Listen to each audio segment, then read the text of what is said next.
Starting off in our number 10 spot, we have Abezethibou. This fallen angel is described in the Testament of Solomon. He is said to be one of the angels that followed Beelzebub upon his fall from heaven. He is the sin of pride and is known for his ability to lead people astray. He is most easily summoned in the month of July during the 5th hour of the night. After his fall from grace, he was left with only one red wing and was condemned to hell. Abezethibou is said to have control over the imprisoned souls of the underworld, and he plays a primary role in the demon world. Abezethibou himself claims that he was once an angel in what is referred to as the first heaven, and after his fall he began to roam Egypt. It is said that he was caught in the collapsing of the Red Sea, which left him crushed, and subsequently imprisoned in a pillar of water. But despite this seal, Beelzebub claimed that, quote, when he is ready, then he will come in triumph. In our number 9 spot today, we have Baal. Before I dive into this one, guys, please don't forget to hit that like button. It really helps us out. Baal is ranked as the first of the Ars Goetia, and he is the principal king of hell. It is said that he governs somewhere from 66 to 250 legions of demons and spirits, so he's clearly a workaholic in the darkest sense. In grimoire tradition, it is said that Baal appears in the forms of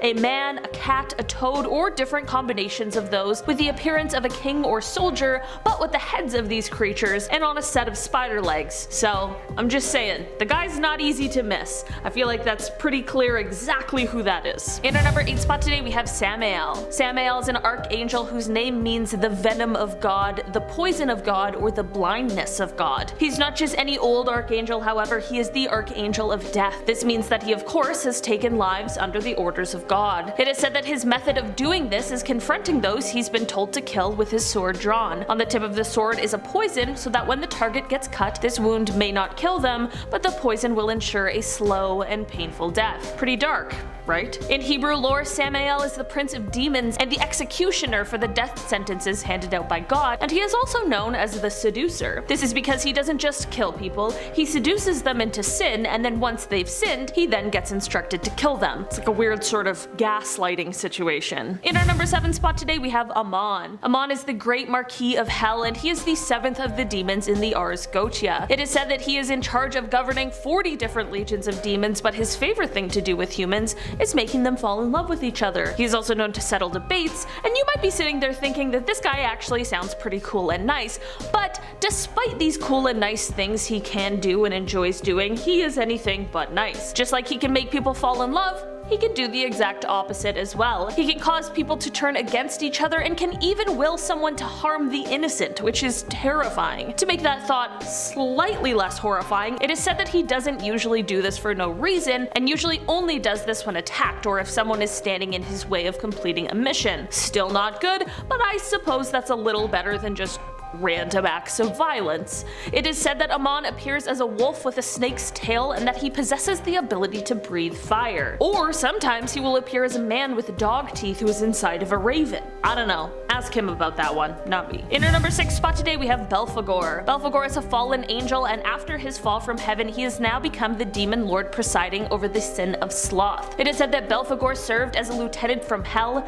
He was sent to Earth on a mission by Satan. While he was on Earth, he grew quite fond of Paris, France, and it is said that because of this affinity, he now lurks deep within the catacombs under the city. Belphegor can be invoked by mortals who are wishing to find fame and wealth, usually through as little effort as possible, but these wishes are of course doomed to fail because of the demon's true mission to lure the dreamers into sloth. Through the failure of whatever was provided to the dreamer by Belphegor, he then draws them into procrastination and idle dreaming rather than the active production, which then condemns them to a life of failure. Belphegor is also recognized as one of the 7 great kings who rule over hell. In our number 5 spot today, we have Lucifer. Lucifer was an angel before he fell from grace. In the book of Isaiah, it says, quote, "How art thou fallen from heaven, O Lucifer, son of the morning? How art thou cut down to the ground, which didst weaken the nations?" Lucifer is now the ruler of hell, and he commands an entire army of sinners and demons, and he even tried to organize an uprising against God, so I think it's pretty clear exactly why he is a terrifying entity. He also uses his power to send terrible people to Earth in order to terrorize everyone, as well as to try and tempt non-sinners into the dark side. It is said that Lucifer also might just be the one who is responsible for the original sins that were seen in the Garden of Eden. Some believe that he is the snake who placed the temptation. In our number 4 spot today, we have Beelzebub. Beelzebub is a former seraph who turned into a high-ranking demon. He is one of the princes of hell and also oversees the Order of the Fly. He, Satan, and Lucifer form the triarchy of hell, which makes him one of the supreme monarchs of the underworld. As a seraphim, he was under the archangel Gabriel, but he was one of the very first angels to fall. Beelzebub is often confused with Satan, and while the two names can technically be interchanged, they are two separate entities, and in some writings, they even disagree at times. Beelzebub is associated with pride and gluttony, and he has also been held responsible for demonic possessions throughout the years. Unfortunately, flies are a very important thing for him, as it is said that he can take the form of flies. Now his main job is to rule over the fallen angels as well as all the demons that are originally from hell. In our number 3 spot today, we have Asmodeus. Asmodeus is the king of demons and earthly spirits and is often referred to as one of the 7 princes of hell. He also represents one of the 7 deadly sins,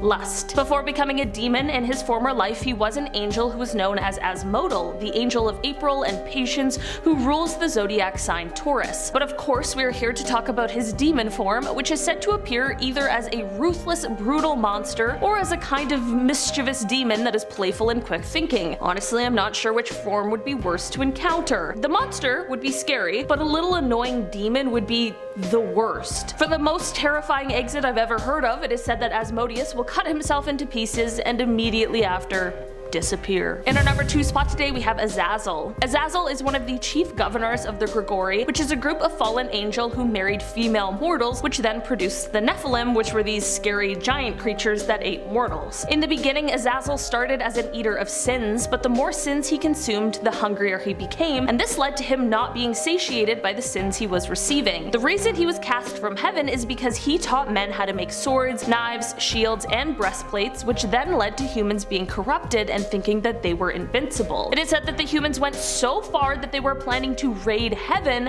and this is when God told Raphael to bind Azazel's hands and feet, open up a hole in the desert, and toss him in, casting him into darkness. This worked, and for a long time Azazel remained in prison. It was so bad that the jagged rocks near him tore his physical body away, and this left him as a mass of darkness covered in mouth and eyes. Later freed by Lucifer, he went on to join the demons in hell. In our number 1 spot today, we have Asbeel. Asbeel had to be included on this list today if for any reason, because his name literally means God forsaken or God deserter. Asbeel appears in the book of Enoch and is the angel of ruin and one of the fallen angels from the Grigori. After leaving the angelic post and straying from the angelic duties, Asbeel dedicated his life to leading humanity astray. Asbeel completely abandoned God and his grace and wishes nothing from him. Asbeel believes that God is basically just another common celestial who has hoarded all of the power at the expense of the rest of creation. During and after his fall, Asbeel questioned why God wouldn't just completely remove any evil and malice in the hearts of his creations, and this led to him believing that God was a tyrant who only cared about worship and praise. Number 10. Legion. Jesus encounters a possessed man and calls on the demon to emerge, demanding to know its name, which is an important element of traditional exorcism practice. He finds the man is possessed by a multitude of demons who give the collective name of Legion. So yeah, this demon is made of countless evil spirits able to incarnate into a physical body or separate into their respective forms at will. While the types of demons that make up Legion is unknown, they are said to be the same kind of demon that would inhabit a host and would have a single hive mind. Speaking of which, the demons of Legion do act like a hive mind, always speaking in unison and always knowing what the other demon is thinking and preparing to do. Legion appears as a floating sphere that is protected by an outer shell composed of massive innumerable humanoid bodies. This enormous lump of flesh conceals an inner core whose identity can vary. Legion, when possessing a human body, begins to torture the psychological person, making them have depressive and negative thoughts to erase any desire of life from its hosts. Their attitude of possessing human bodies is seen as a horrible act to most angels, as it deprives humans of their only weapon, free will. Number 9. Furfur. Furfur, also known as Furcifer, Lucifer is a demon who is said to be the Count of Hell, leading 26 legions. He speaks in a hoarse voice, has a fiery tail, and usually appears as a stag. He is said to be able to make men and women fall in love, and also has command over great storms. He gives true answers to all things past, present, and future, but he must first be commanded to enter a magic triangle, for if not, he will lie and deceive the conjurer. But if he enters the triangle, he will answer truly and gladly speak about divinity, the creation of the world, himself, and other fallen angels. He can also destroy all the conjurer's enemies by burning them up. And if the magician requests it, he will not suffer temptations from any spirit or in any form. Furfur can also supposedly be called upon when a mortal wishes to take vengeance on other demons. This is likely included in his capability to destroy the conjurer's enemies. And I just gotta say, how scary can a demon be if its name is literally Furfur? It sounds like a name someone would give their cat.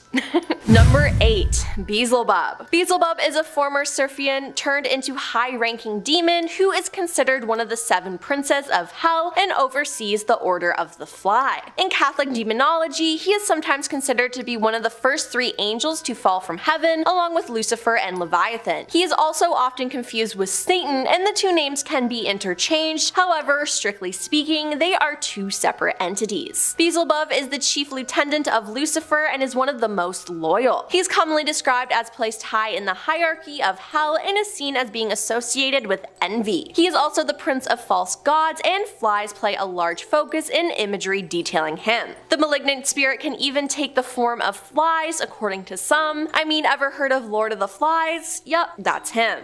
Number 7. Mammon. Mammon in the New Testament of the Bible is commonly thought to mean money, material wealth, or an entity that promises wealth and is associated with the greedy pursuit of gain. After the rebellion in heaven, Mammon was banished to hell, where he is the one who finds underground precious metals that his demonic companions used to build their capital city, Pandemonium, by Lucifer's order. Mammon counsels the devils to be happy with what they've got and to create a home for themselves in hell. He is one of the 7 princes of hell, each representing the 7 deadly sins. Mammon represents greed and is known as the treasurer of hell, and was said to have had dealings with the Greek deity Zeus. It is thought that when you make a deal with the devil for wealth and fame, you are making it with Mammon. Number 6. Belphegor. Belphegor is a demon lord that resides over the sin of sloth and is one of the 7 princes that rules hell. He also assists people to make discoveries. For example, he seduces people by suggesting to them ingenious inventions that will make them rich, and they wouldn't have to work hard for it. As one of the fallen angels, Belphegor was originally a member of the Order of the Principalities, and after his fall, he became a demonic counterpart to one of the 10 Sephiroth that oversee the Tree of Life. He is the biblical enemy of the 6 Sephiroth, the patron angel of beauty. It's said that if Belphegor were to become too influential in the world, then the beauty of it all would become tainted, causing ruination. Number 5. Leviathan. Leviathan became a demon of darkness and chaos and a leader of hell mentioned in the book of Enoch. Leviathan is one of Lucifer's arms and one of the many faces of the devil in Christianity. He is also the representation of the sin envy. Leviathan is a tamer of beasts, a beast collector, and an excellent strategist. He has the power to summon hellish whales that are natural inhabitants of hell and use them in battle. Leviathan appears as a huge sea beast, a very powerful species of a sea serpent dragon. This form is so colossal that it's said to be capable of frightening the bravest of men and is capable of swallowing fishing boats and even ships. Its scales are several small teeth throughout its body, similar to a shark's body. Now, in his human form, Leviathan appears as a handsome young man in his late teens. Although the appearance is similar to a human, he has fish gills on his neck and his ears are pointed. He also has a small shark-like teeth that are hidden under a thin layer of skin in his mouth. Like his name suggests, he is a very jealous person, with Lucifer often being the target though. It should be noted that Leviathan's jealousy isn't limited to only him, so you should watch out. Number 4.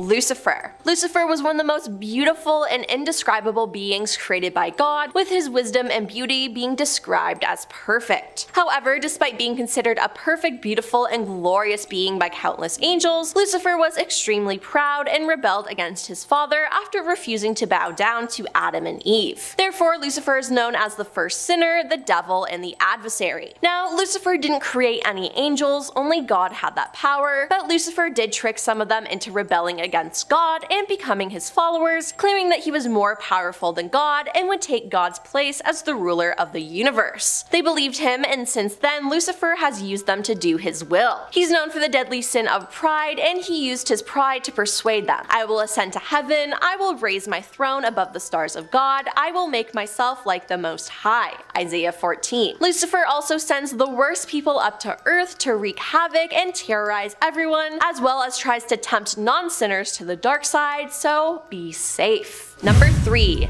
Abaddon. Abaddon is considered the ruler of all demons in the 7th layer of hell, violence, and also the commander of the locusts of Abaddon. Now what are the locusts? Well, they're scorpion-tailed warhorses that have a man's face with lion's teeth. They are commanded to torment anyone for 5 months who does not have the seal of God on their forehead by using their scorpion-like tails. So yeah, he rules them. He has eyes as black as night and a huge mouth with many sharp teeth like those of a great white shark. In addition, he wears black armor and his wings have even turned dark. Abaddon is sometimes referred or foreshadowed as death, as they both are neutral entities of two opposing forces. He is also considered both an angel and demon, with neutral and at times lawful agents of both heaven and hell. It is unknown where his allegiance lies. He's often bringing judgment upon people in the name of God, implying that he works for the Almighty. That being said, Abaddon has also caused events that God would never have wanted to happen, let alone the fact that Abaddon helped Lucifer during the war in heaven. Seems like he liked to play both sides. It's also said during Judgment Day he will gather the souls of the damned and carry them down to the place of God's final judgment. Number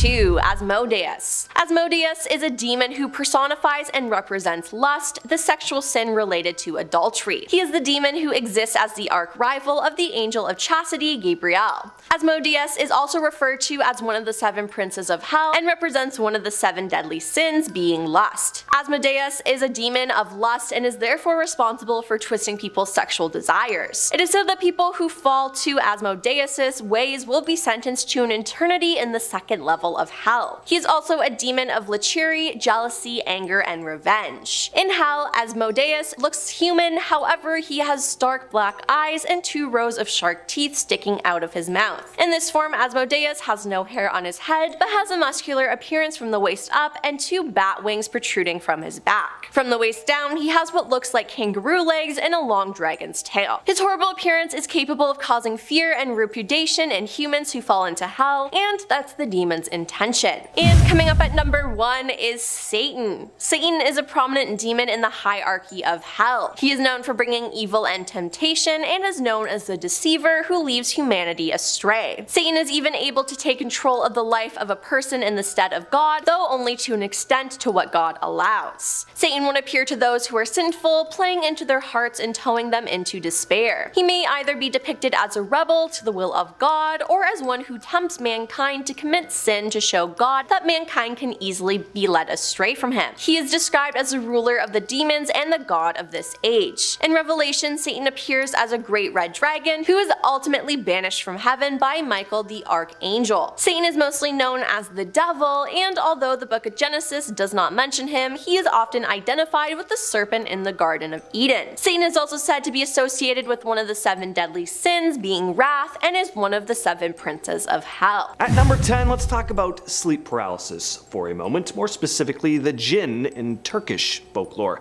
Jinn is a word used in many places in the world, but I'm talking specifically about the ones associated with sleep paralysis here. Nearly every country as well also has their own explanation for sleep paralysis, from an old ghostly hag who sits on victims' chests to demonic spirits. In Turkey, it is demonic entities known as jinns who cause the phenomenon. These entities are said to enter into the victim's room, pouncing on them and putting all their weight on the person, restricting their movement entirely before attempting to strangle them. In order to rid yourself of the jinn, you must pray to Allah. There are also versions of the story that depict the jinn wearing a hat, and if you're able to take the hat from the creature, you now have command over it. I probably wouldn't try this because I don't think we have many known instances of this actually working. Sleep paralysis, it's a universal thing and very unsettling. I've had it many times in my life. I once had a sleep paralysis hallucination situation where I saw a woman in a red gown walk into my closet and then just like stand there staring at me blankly for a while. Anyway, story for another time. Heading to the USA now, we have a possible real-life demonic possession with the exorcism of Roland Doe, aka the Exorcist case. Many of you have probably heard of this one before. It's one of the most famous cases of demonic possession in modern history. The events began in 1949 when a 14-year-old boy named Roland Doe, not his real name, that was kept secret, but he was from Maryland and he started to exhibit signs of possession after his aunt passed away. His family reported strange occurrences like objects moving on their own, scratches appearing on Roland's body. The family turned to the Catholic Church for help. A series of exorcisms were performed over several weeks. During the exorcisms, Roland exhibited violent behavior and spoke in languages he had never learned before. He also reportedly levitated and demonstrated an aversion to religious objects such as crucifixes and holy water, all your classics. The exorcisms were so intense that the priests had to restrain Roland during the sessions, but he seemed to exhibit high levels of strength, even breaking free at one point, breaking one of their noses. This story was a major inspiration, of course, for the Exorcist novel, as well as the legendary film that came after it. Some people believe, of course, that the events were the result of mental illness or other psychological factors, which is most likely the case, but others maintain that this was a genuine case of possession. There certainly was some interesting, creepy stuff going on here. Taking a little trip over to Japan now, we have Akamanto, aka Red Cape. This demonic spirit takes on the form of a man wearing a mask and is said to reside mostly in women's bathrooms, so already a bit of a creep, but gets worse. He typically haunts the last stall in the line of bathroom cubicles. Once you take a seat, he asks you a question. Would you like red or blue paper? Now, you may want to take notes here because what you answer will determine your fate. So get out a pen and a paper. Pen and a paper. You just write it on your... Nobody has a pen or paper anymore. If you answer red paper, you meet a pretty grisly end. There's a variety of different versions of the tale, but we'll just say red, highly associated with blood. It won't be pretty. So write down red and then put a big X through it. Don't answer red. And don't answer blue either, because then the demon will suffocate you. So we seem to have run out of options here. But you could try to trick him and answer with a completely different color altogether, right? Wrong. You guessed wrong. He'll just suck you into the toilet and straight down to hell. Apparently all toilets lead to hell. So don't try anything funny. Here's all you really need to write down in your notes. Don't go to public bathrooms in Japan, I guess. At number 7, we have yet another demonic entity stalking women's washrooms. It's Pinky Pinky from South Africa. I'm glad I'm not a woman, I guess. You ladies gotta be careful on vacation. You never know what kinds of demons lurk in public bathrooms around the world, it seems. We've all heard the story of Bloody Mary. You say her name 3 times in the bathroom mirror with all the lights off. She makes a visit in the reflection of your mirror, and then the rest is history. In South Africa, Pinky Pinky is a monstrous entity said to stalk women's washrooms. And he's definitely worse than Bloody Mary. Despite this creature's name, it does not like the color pink, and those unfortunate girls who happen to come across the creature while wearing the color are slain in the most brutal of ways. The entity is described as having one hand in the form of a paw and sports a razor-sharp claw on the other. So, not a nice guy. Let's take a look at another demonic entity hailing from Africa, this time in the Tanzanian island of Pemba. We've taken a look at a couple of demonic entities that target women, so let's look at one that makes its living attacking men. Encounters with the demon have been reported periodically as far back as 1965, but in 1995, reports really took off and was regarded as a case of mass hysteria. So what is Papobawa? Well, describing its appearance is difficult. It's said to take on many forms. It can look like a bat, it can look like a kind of human, but it's typically depicted as a winged creature with one eye in the center of its head. The creature is typically reported insulting men, but it is also said to possess its victims on occasion. It seeks to spread awareness of its presence, telling its victims to tell others of its attack, threatening to return if they don't. In 2007, another string of sightings and attacks were said to have been committed by the creature, causing a number of men to just stay awake or even sleep in groups as the creature was reported to attack at night. Heading back to Japan now, let's talk about the strange creeper.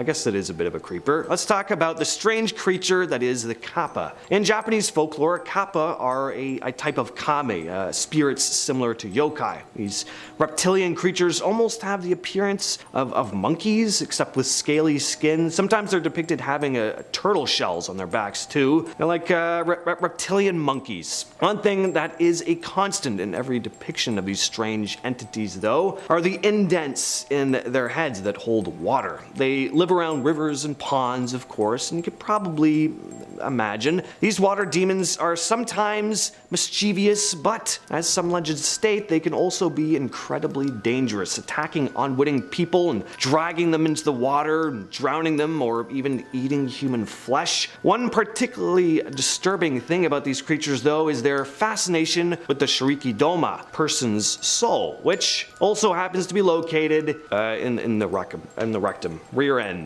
Right up there. Speaking of rear ends, by the way, some tales depict the kappa sporting 3 of them, so I don't know what else to say about that. Next on the list is the Pichacha. In Hindu and Buddhist mythology, the Pichacha is a type of supernatural being that is often associated with darkness, death, and the underworld. Not great things to be associated with. They're the manifestation of evil itself. They prey on the living and are said to be particularly active at night, which are, I think, most demons. Are there any like daytime demons? Most of them are kind of doing their thing at nighttime. In both Hindu and Buddhist traditions, the Pichacha is often depicted as a frightening, powerful creature. They are said to possess supernatural abilities, most primarily shape-shifting and invisibility, and are able to, of course, possess people's bodies. Number 3 is a famous one, the Wendigo. The Wendigo is a creature that has long been part of the mythology and folklore of the indigenous people of North America. The legend of the Wendigo varies somewhat tribe to tribe, but the basic story remains the same here. It is said that the Wendigo is a malevolent spirit or creature that preys on humans in the cold and snowy wilderness. One of the most common versions of the story tells of a human being who becomes possessed by the Wendigo spirit after resorting to in order to survive during a harsh winter. The spirit then transforms the person into a monstrous creature with an insatiable hunger for human flesh. It's said to be gaunt and emaciated with elongated limbs and kind of this ghoulish appearance. It's often depicted as having glowing eyes, sharp teeth, and sometimes even has antlers. Now we're off to Ireland to discuss the Dullahan. The Dullahan, a terrifying figure from Irish folklore. If you've ever heard the tale of Sleepy Hollow, you can kind of picture what this dark spirit looks like. The Dullahan is a headless rider who roams the countryside at night, carrying his own head under his arm. He's said to be an omen of death, and those who see him are doomed to die soon after. It's depicted as tall and imposing, dressed in black with a cape. He also carries a whip made from a human spine. Why couldn't Tim Burton have made a Dullahan movie instead of Sleepy Hollow? Because that is something I want to see. It's said to appear when someone is about to die. He rides to the front door of the doomed person's house and calls out their name. If the person comes to the door, they are said to die instantly. The Dullahan's appearance is often accompanied by wild storms, lightning flashing, thunder crashing. Despite its terrifying reputation, Dullahan, not invincible. Legend says that the gold can drive the Dullahan away, so I'm basically screwed. And we're ending our demonic tour in Indonesia with the Layak. These demonic creatures also happen to be the most terrifying on the list, in my humble opinion. I've always found the imagery of a floating head to be really creepy. There's an old episode of Goosebumps where there were all these evil, old episode of Goosebumps. They're all old, James. The 90s ended long ago. There's an episode of Goosebumps, though, where there's these floating masks chasing the main character. They always freaked me out as a kid. Anyway, I don't like floating heads. And if you don't, then you won't like the Leyak. The Leyak are said to be witches who have acquired magical powers by practicing black magic and are often depicted as women with long hair, fangs, sharp claws, and of course their heads can separate from their bodies with the various organs hanging out still below, which just adds another layer of eeriness to the whole thing. The Leyak is said to haunt graveyards and other dark places at night,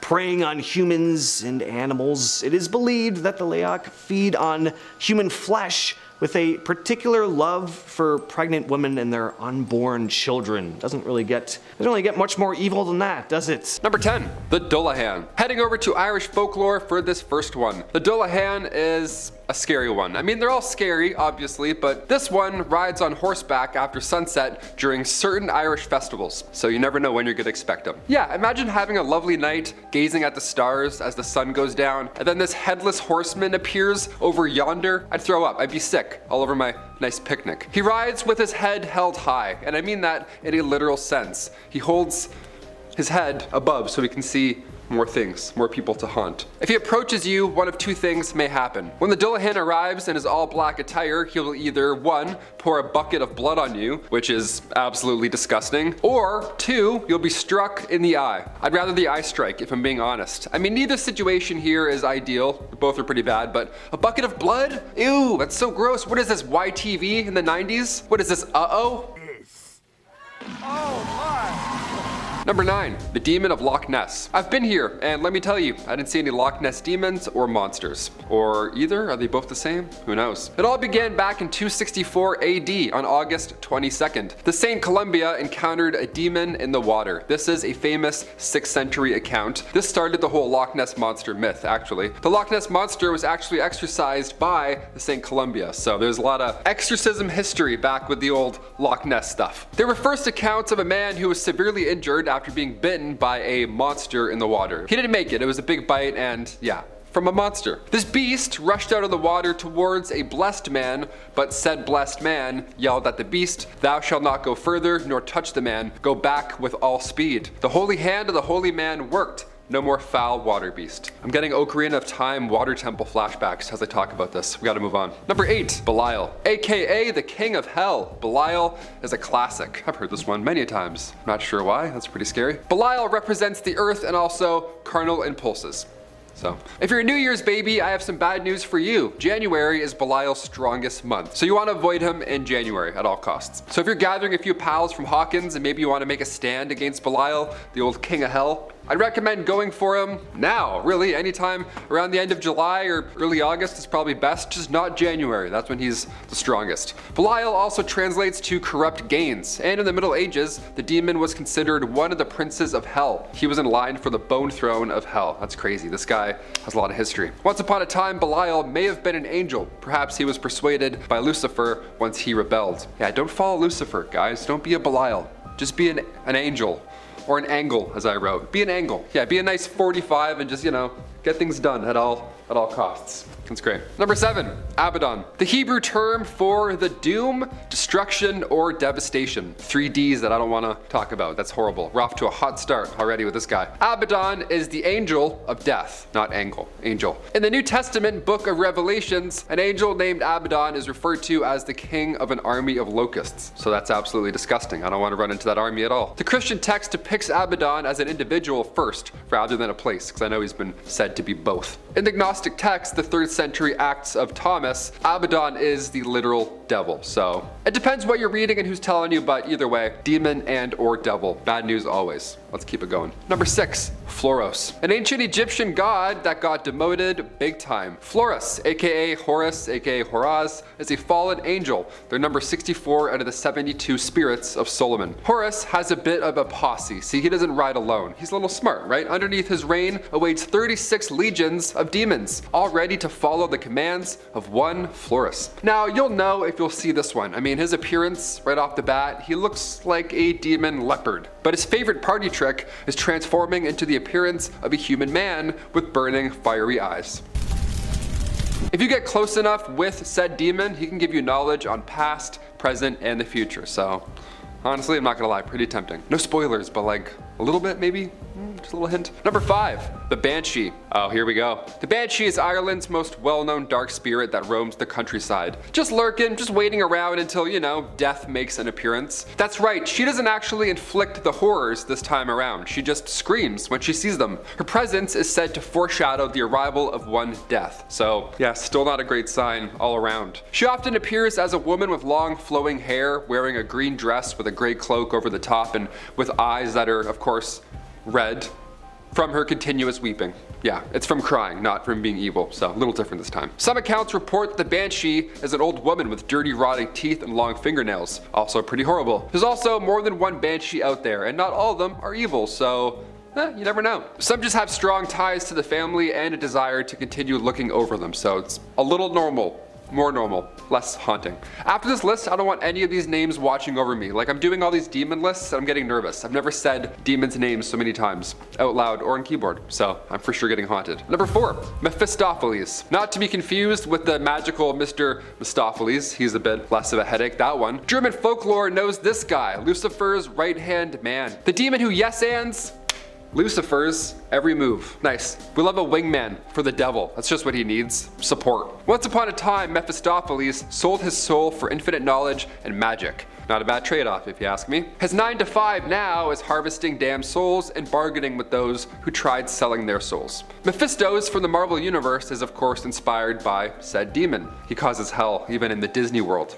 Yeah, imagine that. Number 3, Teki Teki. This demon comes from Japan, and the legend surrounding them, I'm not gonna lie to you guys, I got chills immediately. The legend has it that one day a woman was involved in a fatal train collision, super sad, and now her spirit, her not happy and extremely vengeful spirit, will appear in front of you randomly crawling on the floor. And at the same time, you'll hear train sounds throughout this entire interaction. So that's the scariest thing I've ever heard. I don't want to experience this ever in my life. If she encounters a person at night, which is usually when she's been seen, of course, the scariest time of the day, she'll chase you down. She'll crawl after you in hopes to get you to join the dark side. She's often seen with a scythe, and usually she's around train stations. So if you want to avoid her, just, you know, take an Uber. I don't know, ride the bike. Maybe just walk it out and just think about nice things. Number 2, Agaras. This next demon has a couple different appearances to witness. Yeah, how fun is that? We love options, especially when it comes to demons. Nice. Agaras can be either a man or a woman. Now, if it's a man, he's old, and apparently he'll be seen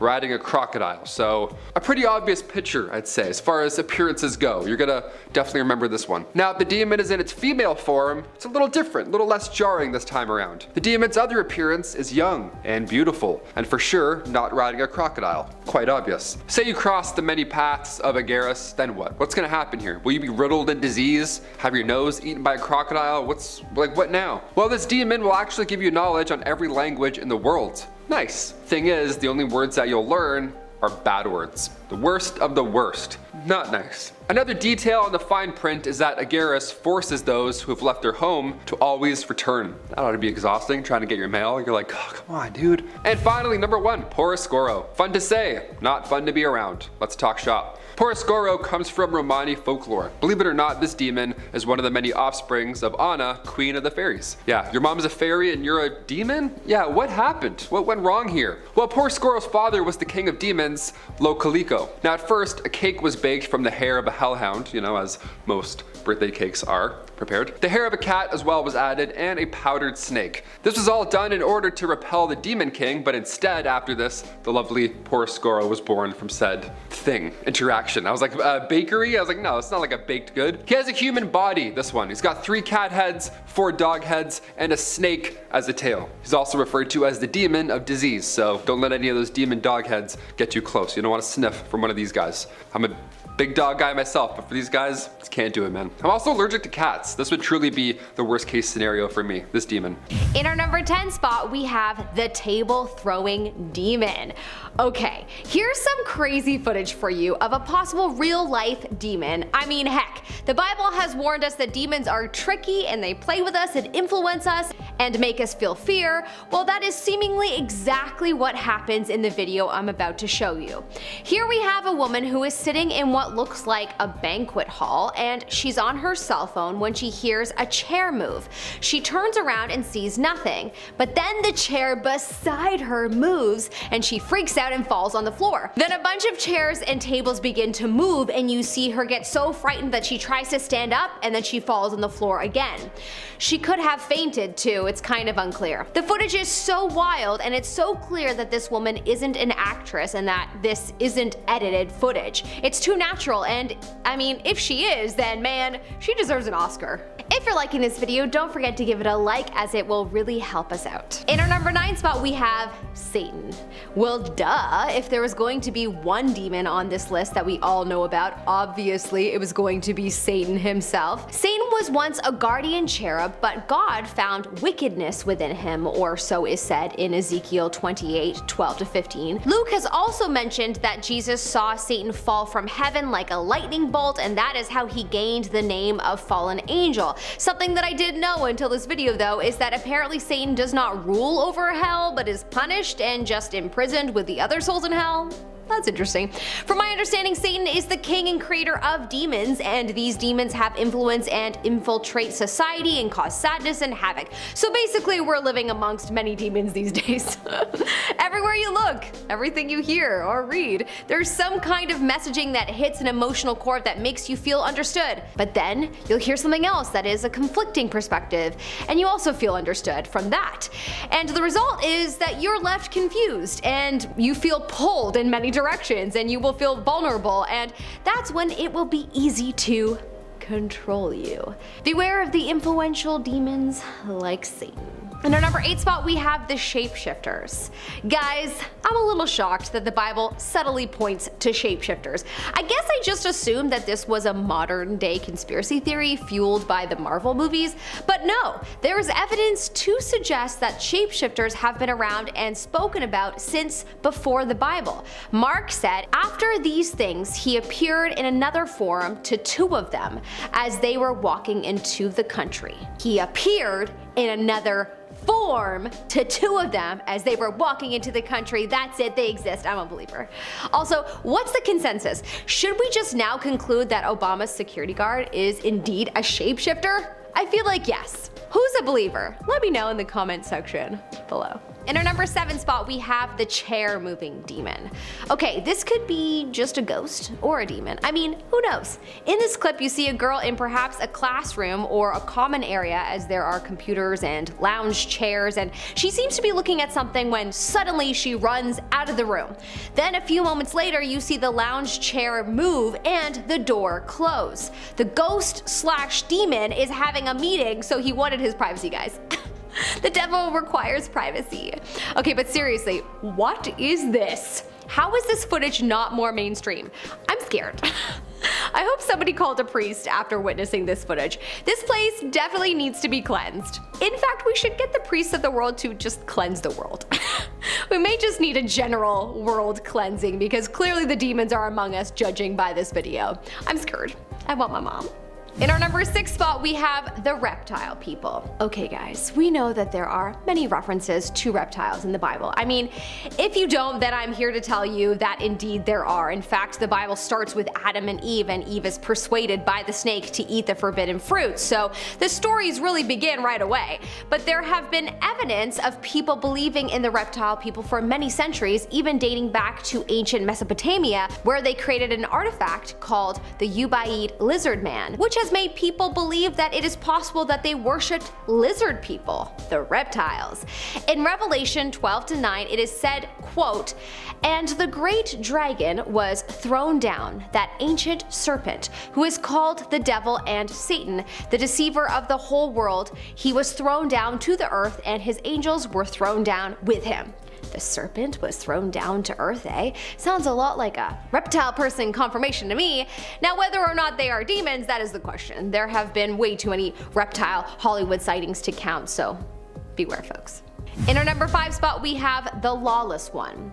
In the Bible, 2 Thessalonians 2:9, I might have pronounced that wrong, sorry, it's been a while since I've been to church. Thessalonians 2:9, we are warned about the lawless one who is doing the work of Satan, aka a demon. The coming of the lawless one is by the activity of Satan with all power and false signs and wonders.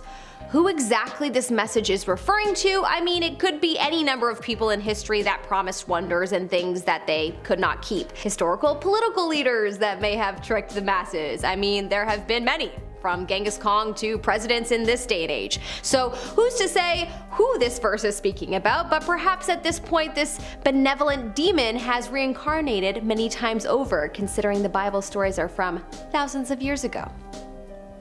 In our number 4 spot, we have the man that couldn't speak. Demons are spoken about so much in the Bible, and on many accounts, stories are told where it is believed that people have come across these demons. Mark speaks about a demon that made someone's son unable to speak. This demon caused its victim to have epileptic-like seizures, in which he was at times thrown down to wallow on the ground and made to foam at the mouth. No one was able to get rid of this demon but Jesus, after saying to the spirit, "Deaf and dumb spirit, I command you, come out of him and enter him no more." This has led a lot of people over the thousands of years to believe that mental illness is really just demonic possession. Obviously, we know better now about what mental illness is, but you may be surprised to hear that there are still a lot of people that believe that multiple personality disorder is demonic possession.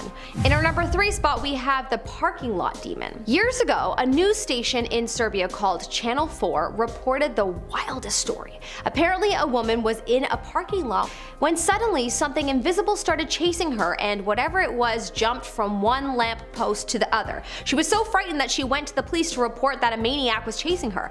The police took a look at the footage and couldn't believe what they saw. It looked to be a transparent human running back and forth. Some believe it to be someone from another universe glitching into ours, but the woman swears that it was chasing her, so some believe that it was a demon. It's so crazy to see, and I read that the Bible warned us about a spirit called Abaddon, whom is the leader of the demons, and honestly this could very well be proof of one of the Abaddon demons, as this woman was definitely terrorized by something. In our number 2 spot, we have the demon selfie. This is a picture of a demon and a boy, and it's crazy to see. This pic isn't even blurry, so that makes it more horrifying. Basically, a mom from Pennsylvania named Heather was taking a picture of her son. When she looked at the photo, she saw a mysterious person with black eyes creeping out from behind him. She said that there was no one in sight when she was taking her photo but her son. So that is ridiculously insane. This looks like a demon porcelain doll in my opinion. Oh my gosh, that is just the most terrifying. Imagine if she was home alone with her son. I truly hope not. I would never ever want to be home alone again if this happened to me. In our number 1 spot, we have the Brazilian Demon Man. Yo, this has to be the scariest thing I've ever seen. Okay, maybe not, but it is still terrifying to think that multiple people witnessed this. Okay, so in 2015, many reports were being filed about a strange demon-like wolfman in Brazil.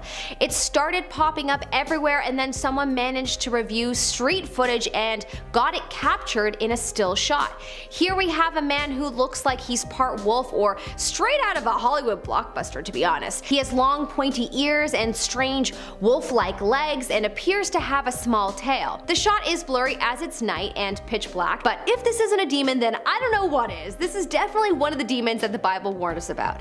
Hey Brazilians, beware. Kicking off the list at number 10, Birchta. Big Birchta, here we go. Awesome, can't wait to get cursed after doing this list. I'm gonna do some improv on demons, let's do it. Birchta, as well as the other demons on this list, have more than one name. So you may think you've heard of her, there's a chance it might ring a bell, but maybe not. Birchta is an old hag with gray hair and creepy eyes. She's a German, Austrian, Swiss demon who on a good day delivers presents to nice households on Epiphany. We love that. Nice number 10, nice slow intro. But the dumplings that you put out for her at the Feast of Epiphany, well, they better be good, or else her other nickname becomes evident. The Stomach Slasher, yeah, that's also a name she goes by. The legend has it, those dumplings, pancakes, anything not cooked right on that day, well, it's getting ripped back out of your stomach. Yeah, demons, we're talking about demons. Pretty horrible, right? I define demons scarier than the devil. What did you expect on this list? Let's move on, it's gonna be good. Number 9, Knee Dog. The Scandinavian Terror of Corpses. That's quite the nickname, my friend. Keep it up. Nidhogg doesn't just target a specific group on a specific day like Birchta. Rather, Nidhogg is a massive dragon that has his sights set on the entire planet. That's right, everybody here on Earth. No matter where you are watching, it's coming for you. Little more threatening than a red guy with a goatee, in my humble opinion. His favorite snack is the third root of Yggdrasil, aka the world tree. See, me personally, I'm more of a trail mix kind of guy. I lied, I actually just like M&Ms. I like M&Ms and I like doing this with snacks. Number 8, Pisachas. Flesh-eating demons from Vedic mythology. I did say this was a demon list, right? Just reminding you. This one's pretty twisted, I'm not gonna lie. These demons, as in yes, more than one, were created by Brahma. They were created with the intention to be the worst of the worst. Doesn't matter if you're living or dead, these demons will get you on either side, my friend. That's why their ideal hangout spot is always a graveyard. Those, nice cool places where ghosts hang out. They're trying to infect humans with madness. That's their whole goal. A pretty horrifying detail about Pisachas are that they haunt places that have had horrible accidents happen. Places where bad stuff has happened. They're like, ah yes, perfect. The vibe is just right on this freeway. Travelers in South India will often carry with them a piece of iron, that or leaves from the neem tree to ward these bad boys off. No flesh eaters in these woods. We're just hiking today. Number 7, Poriscoro. Fun to say, not fun to be around. Poriscoro. Poriscoro comes from Romani folklore. Believe it or not, this demon is one of the many offspring of Anna, queen of the fairies. Yeah, your mom's a fairy and you're a demon? What happened? What went wrong here? I've seen Hook, everyone there seems like they're having a great time. Well, Poriscoro's father was the king of the demons, Loco-Lico. Yeah, that ought to do it. It's always the dad, right? At first, a cake was baked from the hair of a hellhound, the hair of a cat, and a powdered snake in order to repel the demon king, but instead, the lovely Poriscoro was born. Now he has a human body, 3 cat heads, 4 dog heads, and a snake as a tail. He has a snake as a tail. Do you feed it? Or does it? I have so many questions. 3 cat heads and 4 dog heads. This demon is all for the dog lovers out there. That's the ratio, 4 to 3, in case you're wondering. If there was one demon to blame for disease, apparently it's this guy. Number 6, Bean Nij. Also known as the Little Washer by the Ford, Bean Nij is a Scottish demon. Scottish demon, nice. Bagpipes and haggis beware. It's coming.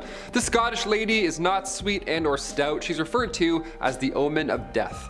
The omen of death, that's a pretty good one, honestly. She is short and she wears green clothing. Sounds pretty Scottish to me already. The jazzy thing about Bean here is that if you see her washing blood-stained linens, I guess it would be pretty obvious, first of all. It would mean that you yourself are going to meet your fate soon, so you don't want to see her doing any laundry anywhere near you. Because then she will attack you with whatever she's washing, which is kind of funny to me, I don't know. Imagine a demon charging at you with a damp turtleneck. That whip would suck though, honestly. Wet towels, that would really do it. If she makes contact with you, both of your legs will break. That's the myth here. That's a pretty lousy deal. That's horrible. The twist here is that if you see her first and then arrive to the water's edge before her, a little foot race, then you, my friend, will get 3 wishes. But is it really, do you want to do that? I don't know. I would panic. I'd be like, I wish your laundry was dry. Bye. Number 5, Sir God. In the great grimoire of Honorius, who historians believe was the Pope from 1216 to 1227, this Pope is famous for the way they would run their ceremonies. He was famous for summoning demons. Yeah, he would deliberately try and bring demons out just because. Yeah, pretty wild, right? Pretty memorable, I'd say. His whole thing was summoning a demon to only then cast it back into the fiery pits. He's like Mysterio from Spider-Man. He just puts on a show to then be the hero. It's like, great, let's just avoid all of it maybe. He would do this as a training method in case the day ever came where he needed to banish the devil himself. So in order to prevent any evil, he would purposely summon demons. Shurgat was a demon described as he who opens all locks, so don't even think about trying to hide from this one. Number 4, Agares. This next demon has a couple different appearances to witness. How fun is that? We love options, especially when it comes to demons. Neat. Agares can be either a man or a woman. If it's a man, he's old, and apparently he'll be seen riding a crocodile. So, pretty obvious I'd say as far as appearances go. But if the demon Agares is in a female form, it's a little different, a little less jarring I'd say. The demon's other appearance is young and beautiful, for sure not riding a crocodile as well. So say you cross the many paths of Agares, well then what? Will you be riddled in disease, have your nose eaten by a crocodile? What now? What happens? Well, this demon will give you knowledge on every single language in the world. Thing is, the only words that you'll learn are the bad words. The worst of the worst. Evil, just horrible curse words. You'll be great on Xbox Live, that's about it. Another detail in the fine print is that Ageras forces those who have left their home to always return. Yeah, imagine this demon in Lord of the Rings. Would have been one movie. Would have been a really bad movie. Number 3, Teki Teki. This demon comes from Japan, and the legend that surrounds them, I'm not gonna lie, I got chills reading about this. The legend has it that one day a woman was involved in a fatal train collision, and now her spirit, her very not happy, extremely vengeful spirit, will appear in front of you crawling on the floor. And you'll also hear train sounds throughout this entire interaction, so pretty obvious, I'd say. How scary is that? If she encounters a person at night, which is usually when she's been seen, she'll chase you down, crawling, reminder, in hopes to get you to join the dark side. She's often seen with a scythe, you know those Grim Reaper scythes? I just like saying scythe. And she's often seen around train stations again at night. So if you hear a train and you're hanging out, just double check that the trains are still running, you know? You never know who's behind you. Crawling with a scythe. Number 2, Aesiel. You've heard about this one before, I'm sure. He's popular when it comes to demonology. You know, we all read up on demonology on the weekends, apparently. That's what this list is for. Aesiel is one of the electors of hell. He's got his own supervision at all times, the Archangel Raphael. Not to be confused with Leonardo. Aesiel is one of the 7 planetary demons. He's the demon of Saturn. His current residence is the depths of the Earth's bowels. But the only way he'll make a guest appearance at your next Halloween party is if you invoke his name 3 times, and you have to have a magical circle as well. So if you know any gemstone girls on Instagram, keep them close by. Keep them around till October. You might need them. Never know when you might want to summon Aesiel from the bowels of Earth, you know? He sticks out in a crowd, this one. He's tall, he's buff, he's got red skin and 4 horns on each side of his head. Yellow eyes as well, just to top this whole picture off. His human form is handsome, but only 3 feet tall, so you may actually miss him this time around. He can make those who summon him rich, and the good news is that he doesn't have a lot of disdain for humans. That's cool, I guess, in this sense. Again, since he's a literal demon from hell, there's always a catch. You can't be worshipping any other god. Yeah, no holy entanglements here, pal. Pick a lane. I said this guy's name like 5 times, so I'm for sure screwed. And finally, number 1, the Banshee. Make you scream like a banshee. What does it even mean? Who is a banshee? Who is this? Besides an awesome car in Los Santos, of course. The banshee is Ireland's most well-known dark spirit that roams the countryside, just, you know, lurking, just waiting around until, you know, death makes an appearance, as we all do. That's right, she doesn't actually inflict the horrors this time around, she just screams, which is definitely helpful. Her presence is said to foreshadow the arrival of death, so you really don't want to see her ever. She often appears as a woman with long flowing hair, wearing, again, a green dress, with a gray cloak over her head, with eyes that are red from, you know, crying her entire life. Like a girl who got abandoned at prom, just all red, all bad. Some accounts report the Banshee as an old woman with, you know, dirty teeth and all that jazz, with long fingernails, kind of like the Hag, so, you know, be original, I'd say. You know, shave it off, have a mohawk. I don't know, now I'm riffing about devils, this is not good. Some just have strong ties to family and a desire to continue looking over them. Honestly, after this list of names and demons and stuff, I'm for sure screwed. I would say, if you want a part 2, comment down below, but I don't think I'm gonna be here for a part 2, honestly, I'm not gonna lie. Kicking off the list at number 10, the Tulip Staircase. We'll dive right into this spooky goodness with a 1966 classic. This photo looks like the cover of a horror movie or a Kendrick Lamar album. It looks set up, right? It looks nice. The black and white hue with the ghostly figure slowly making its way up the tulip staircase, okay? This photo is from 1966, and experts in photography all agree that this photo here has not been tampered with at all. So how scary is that? Makes you ask some questions, right? We didn't have Photoshop or deepfakes back in 1966. We barely had a camera, right? Haunting, yes, but since it looks almost too good to be true, we'll leave this at number 10. Let's move on. Number 9, power problems. This one's for sure real. Went from maybe to definitely real. This comes from a middle-aged man in Oxford, North Carolina. It was his day off work. He was looking to relax all day, just kick back and hang out in the house. Then out of nowhere, on his day off, the lights start to flicker, and immediately the smoke detector also goes off. What's happening? The lights were flickering all over the house, not just in one room. The fridge, the bathroom, any light at all, it was flickering. Even the water started to run by itself, so no, it was not an electrical issue. He filmed all these happenings, of course, but when he looked back at all the footage, you know, after running to safety, he caught this photo of a demon peeking from the other room. Check it out. There's another peeking demon photo on this list. I don't know what it is about demons, but they like peeking out at you. Yeah, it's haunting. Stay tuned. Number 8, house guest. For this next one, we'll be taking a look at a video. I know, I said demon photos. This one's so small that it may as well be a photo. Nothing too crazy happens. Check it out. Keep an eye on the staircase next to the kitchen.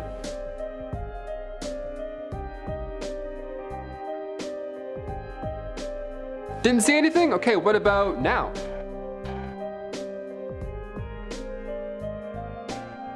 This footage was taken August 8th, 2019. It's around 1 a.m. in the home of an unnamed family. Always a good sign.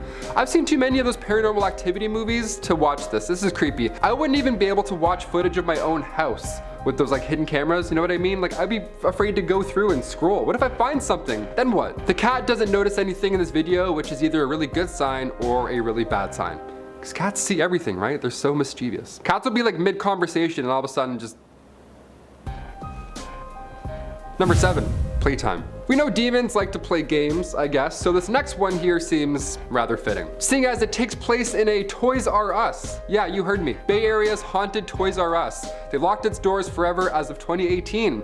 The aisles may be closed, but do the ghosts still haunt the building? Are there haunted toys walking around? Is there a haunted Buzz Lightyear that's gonna come out and extend its wings at me? The Sunnyvale Toys R Us demon appeared in the background of this photo. Others seen in this photo, you know, people who aren't demons, they all swear nobody else was there at the time of this photo. Nobody haunting, at least. Could this be a spirit caught in a photo that just happens to be at a Toys R Us? I mean, it's kind of funny, but like, you know, ghosts don't have to haunt scary things. They can haunt normal things too. They can haunt hotels, they can haunt old restaurants, and Toys R Us apparently. I don't know. Demons are demons. They can do what they want. Employees have talked about creepy things happening at night at this location. It's not the only time it's happened. Yeah, fun. It turns out that Sunnyvale store is indeed haunted by more than one ghost. The store stood where the Murphy farm once stood, so many think it's the spirit of Johnny Johnson. I don't know, sounds like a Ghost Rider villain. This sounds kind of like a made up story. But who knows? Ouija boards are considered toys. Can you believe that? So maybe he's just trying to get a phone. Maybe he's trying to get a new phone plan. I don't know. Number 6, Coventry Society Demon. When it comes to these old-timey photos, everybody looks like a ghost no matter what, right? It's always blurry, it's black and white, there's smudges that appear all over the place. So sometimes when you see them, you want to give it a good idea. You're like, oh, maybe it's not a demon, maybe it's a nice ghost. Maybe it's someone who I know who has passed away, and this specific smudge here is them coming to visit. Sure, I'm not gonna knock that, that's a great idea, awesome. Well, it's nice to believe that photos like this from the Coventry Freeman Society shows everybody that demons might actually be real. This event has everybody dressed to the nines, but when you look at the top left over here, you see a hooded figure. Somebody that clearly doesn't belong with the vibe in this room. I don't know what kind of party this is, but this dude does not blend in. He got the wrong memo. He's like, oh, I thought you said it was like a costume kind of thing with like hoods. They're like, no, it's formal, Roger, come on. Nobody else was seen wearing a hood like this, so many believe it was a dark part of the afterlife. Just, you know, photobombing this event. Demons, always pranksters, hopping in at photos, peeking around corners. Classic, they like pranks. Number 5, the Amityville photo. This photo was taken inside the Amityville house back in 1976. It appears to be a young boy with glowing white eyes. He's pretty hard to miss there. See him? Right there, yeah, you got it, nice, good eye. At first, I thought this was from a horror movie that I missed, you know? Like it looks so obviously fake or set up in some way until you start to read up on the details. This photo was taken with automatic cameras equipped with infrared, so this young lad here probably wasn't expecting a selfie. Photographer Gene Campbell took this photo in 1976, and Gene at the time was working with paranormal investigators Ed and Lorraine Warren. So that's how you know this bit of history here is real, to some degree. The photo was revealed 3 years after it was taken on the Merv Griffin show, and many believe this is the ghost of the young John DeFeo, one of the boys who lived there in 1974. Number 4, the Spectre of Newby Church. From all the way back in 1963, this photo has been passed around from time to time. We've mentioned it on this channel before, it's pretty good. It's one of the most convincing if you ask me, considering its date. Is this the demon of General Grievous from Star Wars? This guy's, what is going on here? He's haunting, very tall. Looks like he has 4 lightsabers. Reverend K.F. Lord took this photo in England at the Newby Church, and Lord ensures us that this photo is 100% real. Would anybody named Lord lie to us? You know? I'm just saying. I think not. The photo looks too good to be true, I'll admit. I mean, this entity is literally facing the camera, you know, so I get it. The figure appears to stand on the first step of the altar, yet somehow it's still taller than the altar. Super Tall Demons from 1963. This was almost number 1. Almost. You'll see. Number 3, a helping hand. This photo is pretty old, hence convincing.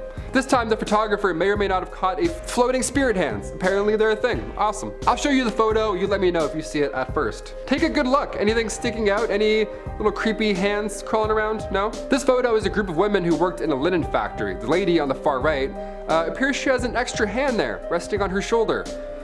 At a weird angle too. Maybe she was scratching her back, and then it was like, hey, cheese. You know? No, it's impossible. I did the math. I tried. There's no way. I'm a lanky guy. I tried this in the office. There's no way. This is definitely a demon hand. It looks curled almost, a hand. Like, I don't want to roast somebody's hand and say it looks demonic. It's just the fact that we can see the open space next to the right of the lady in the photo and there's nobody standing there. That's what makes this convincing. I'm not like, oh, it's a skinny, veiny hand. That's got to be a ghost. Some guy's like, thanks, man. What? No, there's no one standing there. That's the whole point. This reminds me of the movie Idle Hands. This gives me the creeps. That movie scared me growing up. I don't like it. Phantom hands? No thank you. Unless you're hitting that thumbs up there shall be no phantom hands in my premise. Number 2, ancient Egyptian demon paintings. Yes, I said paintings, okay? Hear me out. This list is full of the most convincing paranormal photos on the internet, but I had to toss in a little treat, a little historical treat. Demons have been putting fear into the minds of ancient Egyptians even 4,000 years ago. Yeah, demonology is not a new thing. It's not like horror movies came out and it's like, oh, there's demons now. Old, really old. Back in 2016, Whale Sherbany, who specializes in ancient religious texts, found the image of not one, but 2 demons. They found them painted on 2 Middle Kingdom coffins. The demon represented here is the demon Ikinti. It's represented as a large bird with a cat's head, a black cat's head. This evidence was presented at the International Conference on Ancient Egyptian Demonology over at Swansea University in the United Kingdom. Am I attending the wrong meetings in life? I need to go check out some ancient Egyptian demonology conferences. That sounds like a great time. What? Another example of demons being present in ancient Egyptian days was the image of Amut. Amut is a female demon whose body was part hippo, part crocodile, and part lion. Hard to miss. And finally, coming in at number 1, the Manila demon. No, I didn't say vanilla demon. That sounds delicious. This is much scarier. This is one of my biggest fears in life, okay? To go on a trip, take a bunch of photos with a wind-up camera, that would be the worst. Come back and then find something haunting that I missed in real life in the photos, right? That's like every horror movie, it's the worst. That's exactly what happened when 2 friends posed for a photo together in the Philippines. This was back in 2000. At the time, they didn't feel anybody grab their arm, which I fully believe because there's no reaction in this photo.